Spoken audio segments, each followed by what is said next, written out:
بسم اللہ الرحمن الرحیم۔ میری عزیز بہنوں اور بیٹیوں، میں آپ کو 40 احادیث والدین کے حقوق کی بیان کر رہا ہوں۔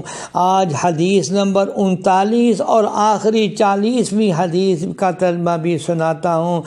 رسول اللہ صلی اللہ علیہ وسلم نے فرمایا کہ ممبر کے قریب ہو جاؤ۔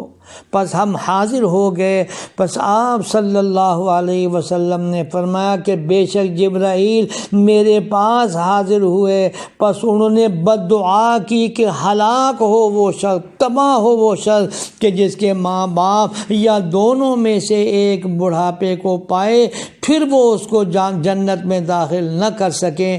تو حضرت صلی اللہ علیہ وسلم فرماتے ہیں میں نے کہا آمین۔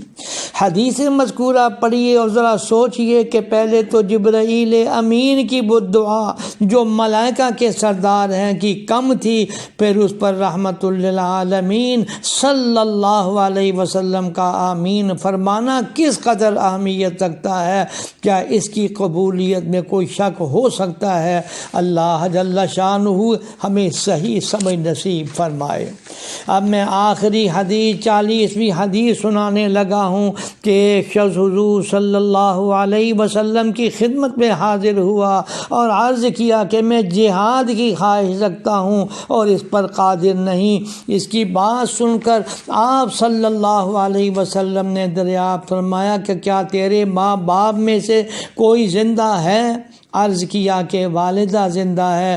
آپ صلی اللہ علیہ وسلم نے فرمایا کہ بس تو اپنی والدہ کی خدمت اور فرمان برداری کر، اللہ سے ڈر۔ جب تو اس پر عمل کرے گا تو تجھ کو حج کرنے والا اور عمرہ کرنے والا اور جہاد کرنے کا ثواب مل جائے گا۔